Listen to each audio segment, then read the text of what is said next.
Let's now talk about existential presuppositions and framing. If we intend to apply pragmatic principles in critical discourse analysis, we need to understand this difference very clearly. Existential presuppositions actually refer to the existence of something, existence of a problem, of a person, something. Whereas framing actually frame a certain event, a certain person, or the said something in a particular way. It could be the writer or speaker's own point of view or ideology through which a certain point of view has been framed. Therefore, we need to see it very clearly that existential presupposition is about referring to or asserting the existence of something, whereas framing is framing that or any other existence or point in a certain already decided viewpoint.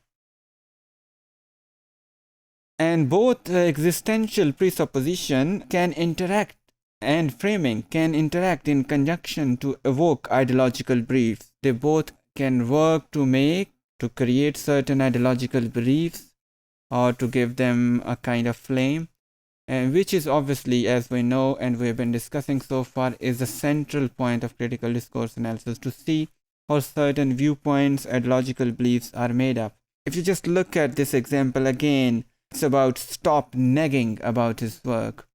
In this text, you can see it has been taken for granted that obviously through existential presupposition that there is a male colleague or a partner in the concerned female's life who has been advised that stop nagging about his work. The masculine pronoun also indicates that the partner is a male.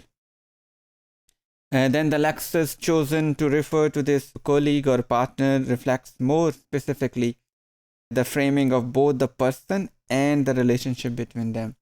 We could assume that the person or the woman who is being advised here from nagging, we can assume that there is a kind of, maybe it's just about a woman. If we look this text in detail and with proper context, we would probably reach to conclusion that it's about a female colleague or partner, and she has been advised that she should, and she has been framed in a certain way. She nags, which is obviously not a positive characteristic, and she has been advised to not nag about somebody, his partner or colleague's work. It not only shows about their relationship, may not be a clear but some fair idea about the relationship, both personal or maybe professional.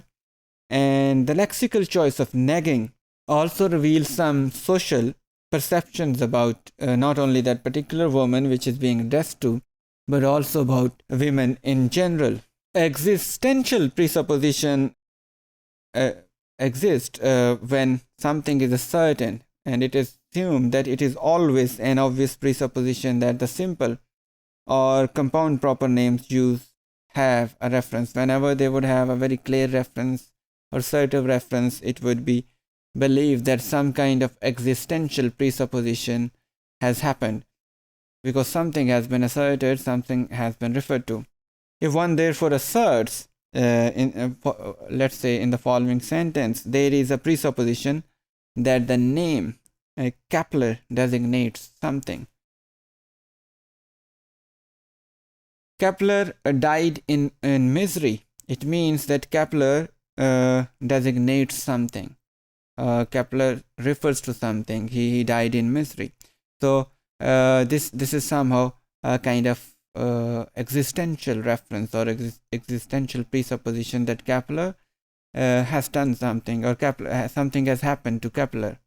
Therefore, proper names in a sentence carry the presupposition that designates something in the world, that it exists.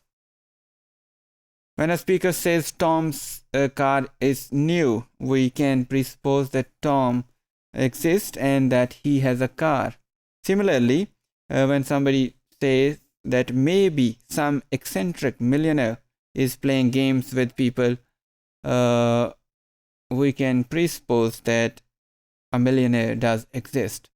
Therefore, we can see that through a combination of existential presupposition and framing, where they both are different, but most of the time they can and they do work together to present certain ideology in a particular way. So if we want to apply them in critical discourse analysis, these can be very important tools in unearthing certain ideological hidden points.